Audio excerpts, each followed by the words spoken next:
Hello viewers, meshy Green's में आपका स्वागत है। आज हम जानेंगे कि लहसुन को किस तरह से ग्रो किया जाता है ना। यहाँ हम ये जानेंगे कि लहसुन को अगर हम अपने घर पर ही उगा रहे हैं तो इसे उगाने के लिए हमें किस तरह का पॉट होना चाहिए, लेना चाहिए।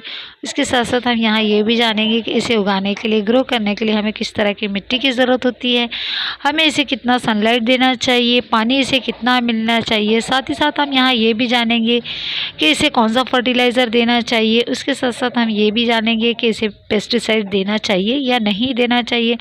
उसके बाद हम यहाँ ये भी जानेंगे कि इसकी हार्वेस्टिंग कब और कैसे की जाती है ना। तो ये सारी बातें हम खुलकर करेंगे, लेकिन उसके पहले अगर आपने हमारे चैनल मैशी ग्रीन्स को सब्सक्राइब नहीं किया है तो प्लीज़ हमारे चैनल को सब्सक्राइब कर दीजिए, है ना। चलिए अब बात करते हैं लहसुन की। तो लहसुन उगाने का जो सही समय होता है फ्रेंड्स, वो ठंडी का होता है। इस मौसम में जो अभी फ़िलहाल चल रहा है, जो अभी नवंबर दिसंबर में हम अगर लहसुन उगा ले तो ये बहुत ही अच्छे से ग्रो होता है।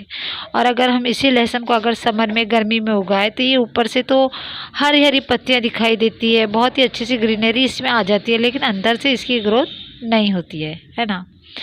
और अगर हम इस लहसुन के जो पौधा होता है उसे ज़मीन में या पॉट में जब भी उठाएं तो गुलाब या अगर हिबिस्कस के पौधे के पास लगाएं तो क्या होता है कि इसके आसपास इंसेक्ट्स नहीं आते हैं और उन पौधों को कोई भी डिसीज़ नहीं होती है ना। तो चलिए अब देखते हैं इसके बाद कि हमने इसे किस तरह से ग्रो किया है और किस तरह से इतना अच्छा हमें रिज़ल्ट मिला है। तो चलिए वीडियो को हम शुरू करते हैं। इसके लिए हमें इन चीज़ों की ज़रूरत होती है। इसके लिए हमें क्या करना है कि सबसे पहले हमें ये पॉट लेना है। हम इसमें दो तरह के पॉट यूज़ करेंगे। एक वो जो हम यहाँ सीडलिंग्स के लिए या स्प्राउटिंग के लिए यूज़ करेंगे, और दूसरा हम ट्रांसफ़र करने के लिए यूज़ करेंगे, है ना।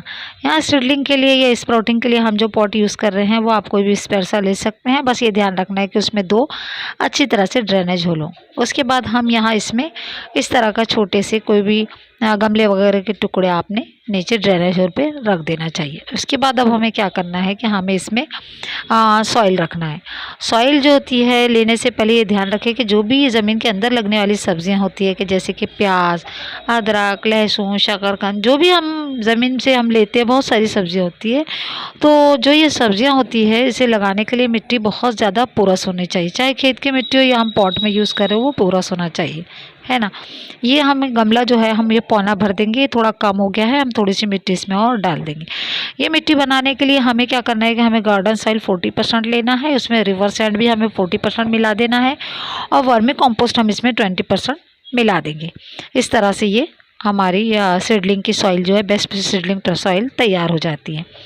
जब हम लगाएं तो इसे लगाने से पहले मिट्टी हमारी थोड़ी सी नम होना चाहिए, क्योंकि हम अगर लगाएंगे तो एकदम भुरभुरी मिट्टी में हम इसे ना लगाएं। देखिए हमने इस तरह से जितनी क्लोज थी वो इस तरह से लगा लिया। क्लोज का जो ऊपर का जो टेल होती है हमें ऊपर रखना है, और जो नीचे का उसका जो हेड है वो हमें अंदर की तरफ रखना है ना।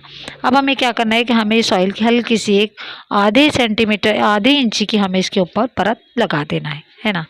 और इस तरह से हमें थोड़ा सा इसे पटक देना है ताकि इसके जितने एयर स्पेस जो है वो अच्छी तरह से भर जाए। अब हमें क्या करना है, ये सेल्फ वाटरिंग के लिए हम ऐसे प्लेट रखेंगे ताकि पानी नीचे अगर जमा हो जाए तो अपने आप सेल्फ वाटरिंग होते रहे। अब हमें इसके अंदर 2 कप के जितना पानी डालना है। पानी हमें इसलिए डालना पड़ता है ताकि मिट्टी में जितनी एयर स्पेस हो गई है, एयर पॉकेट्स बन गए हैं, वो धीरे धीरे करके ख़त्म हो जाए, है ना। अब हमें इसे ऐसे एरिया में रखना है जहाँ ये इसमें बस शेड मिलते रहे। इसे शेडी एरिया में हमें रखना है, ज़्यादा धूप वाले एरिया में हमें इसे नहीं रखना है। उसके बाद देखते हैं हम कि इसका हमें क्या रिज़ल्ट मिलता है। तो चलिए अब हम रिज़ल्ट के बाद मिलते हैं। 2 हफ्ते बीत चुके हैं और 2 हफ्ते के बाद देखते हैं कि हमारे गार्लिक उगाने के बाद जो हमने स्प्राउटिंग किए थे वो स्प्राउटिंग कहाँ तक पहुँची है। ये देखिए कितने अच्छा और बढ़िया हमें इसका रिज़ल्ट मिला है। हमने जितने क्लोव्स लिए थे वो सभी अच्छी तरह से स्प्राउटिंग भी हुई और इस तरह से एक एक प्लांट में ये डेवलप हो गई है ना। अब हमें क्या करना है कि हमें इसे किसी दूसरे से पॉट में ट्रांसफ़र करना है। ट्रांसफ़र करने के लिए हम वहाँ भी जो पॉट लेंगे वो हमें 18 इंची से ऊपर का पॉट लेना है, ताकि हम इसे 4-4 इंची की दूरी पर आराम से लगा सकें। और इसमें जो फर्टिलाइज़र हम यूज़ करेंगे तो अंडरग्राउंड की जो भी सब्जियां होती है उसमें पोटेशियम और फास्फोरस बहुत ज़्यादा चाहिए होता है ना। दोनों ही तरह जब भी इसे जो अंदर की जो सब्जियां होती है जब तक इसमें अगर कमी हो जाएंगी तो तब ये ऊपर से तो अच्छी अच्छी घरी घरी भरी भरी घास दिखेंगी, लेकिन इनकी गांठें नहीं बड़ी होंगी और इनके ट्यूबर्स भी नहीं बढ़ेंगे। इसलिए ऊपर की ग्रीनरी दिखाई देंगी लेकिन अंदर से कोई भी ग्रोथ नहीं होगी। तो आपको क्या करना है कि आप इसमें बोन मील फर्टिलाइज़र मिला सकते हैं। मान लो आपके पास 18 इंची का गमला है तो आप इस पर 15 दिन में एक बार उसमें 2 टीस्पून बोन मील पाउडर मिला दें और मिट्टी की अच्छे से गुड़ाई कर दें। या फिर अगर आपके पास बोन मील पाउडर नहीं है तो आपको क्या करना है फ्रेंड्स कि आप केले के छिलकों के फर्टिलाइज़र भी अपने घर पर बना सकते हैं। उस कैसे बनाना है वो हमारी पिछली वीडियो में हम आपको बता सकते हैं कि बता दिए हैं। आप हमारी प्लेलिस्ट या फिर वीडियोस चेक करके देख सकते हैं कि कैसे बनाई जाती है ना। उसके बाद क्या करना है कि हमें जो ये भी दोनों भी चीज़ें वो हर 20 दिन में 1 गिलास पानी में हमें वो लिक्विड फर्टिलाइज़र जो हम बनाए हैं वो हमें डाल देना है ना। अब इसमें क्या होता है कि इसमें जो हमने इसके साथ साथ आप जो है कोयले की राख भी यूज़ कर सकते हैं। वो जो है आपको हर 15 से 20 दिन में एक बार 1 टीस्पून 18 इंची के गमले में दे सकते हैं। और अगर आपके केमिकल फर्टिलाइज़र के अगर आप शौकीन हैं वो यूज़ करना चाहते हैं तो आप क्या करना है, आपको DAP और जो पोटास का पाउडर आता है वो भी आप डाल सकते हैं। इसके लिए आपको महीने में सिर्फ एक बार DAP 19-19-19 1 टीस्पून 1 लीटर पानी में घोलकर उसे 2 से 3 कप पानी दे दिए और बाकी बचा हुआ अगर फर्टिलाइज़र आपके पास लिक्विड फर्टिलाइज़र बच जाता है तो आप उसे दूसरे पौधों में डाल सकते हैं।